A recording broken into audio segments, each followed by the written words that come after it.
Second trimester को हम generally कहते हैं हनीमून ऑफ प्रेगनेंसी। इसके अंदर आपको प्रेगनेंसी के सिम्टम्स सबसे कम महसूस होते हैं।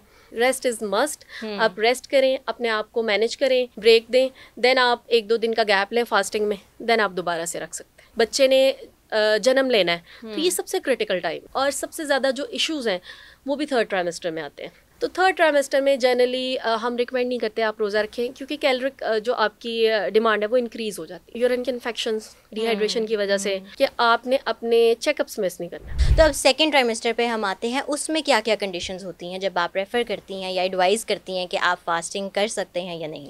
फर्स्ट ट्राइमेस्टर में तो देखिए 2 हमने चीज़ें सॉर्ट आउट करी हैं। एक तो उल्टी मतली, नोजिया, वॉमिटिंग, डिहाइड्रेशन, और सेकेंडली बीपी। अगर आपको इनके इश्यूज नहीं हैं तो आप कंटिन्यू कर सकते हैं। और ये एक हम हेल्दी प्रेगनेंसी की बात कर रहे हैं, ठीक है। अगर आपको स्टार्ट से ही कॉम्प्लिकेशंस हैं फिर आपका केस डिफरेंट है। Yes.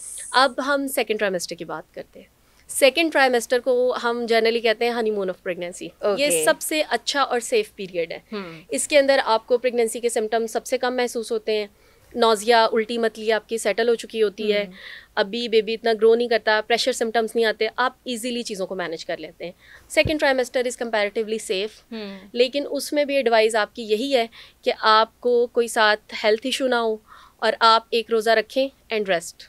Right, yes, rest is must. आप रेस्ट करें, अपने आप को मैनेज करें, ब्रेक दें, देन आप 1-2 दिन का गैप लें फास्टिंग में, देन आप दोबारा से रख सकते हैं। Okay, and what about third trimester? Third trimester, देखिए जो थर्ड ट्राइमेस्टर है बेसिकली ये आपकी फाइनल, एक कह लें कि प्रेगनेंसी को आपकी एक फाइनल शेप मिलनी है, आपके बच्चे को एक फाइनल शेप मिलनी है। अब बिल्कुल डिलीवरी टाइम करीब है, अब एक बच्चे ने जन्म लेना है तो ये सबसे क्रिटिकल टाइम है, और सबसे ज़्यादा जो इश्यूज़ हैं वो भी थर्ड ट्राइमेस्टर में आते हैं। अब इसमें क्या इश्यूज हो सकते हैं? आपके बच्चे का पानी कम हो सकता है, जिसे हम कहते हैं लाइकर कम हो गया, या हम बच्चे का पानी कम हो रहा है, ओलिगोहाइड्रोएमनियोज हो रहा है, ये वाला इशू हो सकता है। बच्चे की ग्रोथ का मसला हो सकता है, ठीक है। तो थर्ड ट्राइमेस्टर में जनरली हम रिकमेंड नहीं करते आप रोज़ा रखें, क्योंकि कैलोरिक जो आपकी डिमांड है वो इंक्रीज़ हो जाती है। Right. First and second trimester में आपको बहुत ज़्यादा एक्स्ट्रा कैलोरीज नहीं रिक्वायर्ड, लेकिन थर्ड ट्राइमेस्टर में आपको रिक्वायर्ड हैं, क्योंकि जो बेबी ने बेसिक अपना वेट गेन करना है, जो बेबी ने अपना एक फाइनल एक अपनी फॉर्म में आना है, वो थर्ड ट्राइमेस्टर है। राइट। क्योंकि अगर आप थर्ड ट्राइमेस्टर में फास्टिंग पे जा रहे हैं, ऑब्वियसली देखिए आपकी अगर बेसलाइन कैलोरीज 2500 है फॉर एग्जांपल, थर्ड ट्राइमेस्टर में 3000 हो जाएंगी, 500 इंक्रीज कर रही हैं। लेकिन अगर आप फास्टिंग में जा रहे हैं तो आप तो अपनी बेसलाइन से भी नीचे जा रहे हैं। राइट। तो आप अपने कैलोरिक डेफिसिट में जा रहे हैं। वो वेट लॉस के लिए तो अच्छा, लेकिन प्रेगनेंसी के लिए नहीं। राइट। सो आपके मुताबिक ये एडवाइजेबल है कि फर्स्ट 2 ट्राइमेस्टर्स में हम रोज़ा रख सकते हैं अपनी कंडीशन को देखते हुए, बट थर्ड में इट्स नॉट एडवाइज्ड। हाँ, थर्ड में इट्स नॉट एडवाइजेबल, क्योंकि बेबी ने बेसिक वेट गेन करना है अपना, ठीक है, और उसमें फिर कॉम्प्लिकेशंस के चांसेस बहुत ज़्यादा हैं। अगर आपको थर्ड ट्राइमेस्टर में डिहाइड्रेशन होती है, उससे आपकी प्रीमेच्योर लेबर, वक्त से पहले डिलीवरी हो सकती है, बच्चा आपका छोटा रह सकता है, जिसे हम कहते हैं कि ग्रोथ रिस्ट्रिक्शन हो सकती है, IUGR हो सकता है।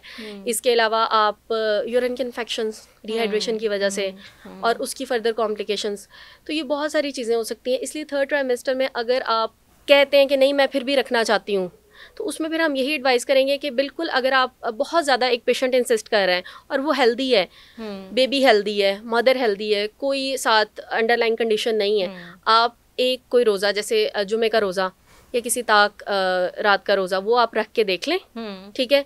लेकिन 30 रोज़े पूरे करना किसी भी ट्राइमेस्टर में रिकमेंडेड नहीं है। सिर्फ आपने अपने आप को कनेक्टेड रखने के लिए अगर रखने हैं तो फर्स्ट एंड सेकेंड में आप ट्रायल लेके देखें, और थर्ड में कोशिश करें कि आप ना रखें। और अगर इस्लामिक पॉइंट ऑफ व्यू की बात करें, मैं बेसिकली इस्लामिक स्कॉलर नहीं हूँ, आप किसी से भी कंसल्ट कर सकते हैं, लेकिन एक जर्नल जो हम सब मुसलमान हैं, एक जर्नल जो हम इस्लाम को समझते हैं, तो इस्लाम ने आपको इजाज़त दी है, क्योंकि आपके ऊपर अपनी रिस्पॉन्सिबिलिटी नहीं है, आप सिर्फ खुद को कनेक्ट करने के लिए अपने अंदर जो एक आपकी जनरेशन है, आप उसको सफ़र नहीं करवा सकते। एग्जैक्टली। तो इसलिए आपने अपने साथ साथ ये भी सोचना है कि मैं इस वक्त एक यूनिट हूँ, हम अकेले नहीं हैं। तो हमने ग्रोइंग फिटनेस की डिमांड को भी सामने रखना है, हमने अपनी फिजिकल, मेंटल और स्पिरिचुअल नीड्स को भी सामने रखना है, उससे हमने बहुत अच्छे से वे एंड बैलेंस करना है। एंड मोस्ट इम्पॉर्टेंट, घर वालों की कोऑपरेशन मेरा बहुत ज़रूरी है। मेरा एक मैसेज भी है और एक रिक्वेस्ट भी है। और सेकेंडली इस चीज़ की अंडरस्टैंडिंग कि आपने अपने चेकअप्स मिस नहीं करना, क्योंकि अगर आप फास्टिंग में जा रहे हैं, आप फास्ट कर रहे हैं, उसमें फिर आप रीअश्योरेंस लें, आप अपनी गायनेकोलॉजिस्ट को कंसल्ट करें, उनसे आप चेकअप लें, वो आपको असेस करें, आपके बेबी को असेस करें, और वो आपको रीअश्योर कराएं कि हाँ इस पॉइंट तक आप सेफ़ हो और इस पॉइंट पे आप अब सेफ़ नहीं हो। तो ये सारी चीज़ें बहुत ज़रूरी है। ओके।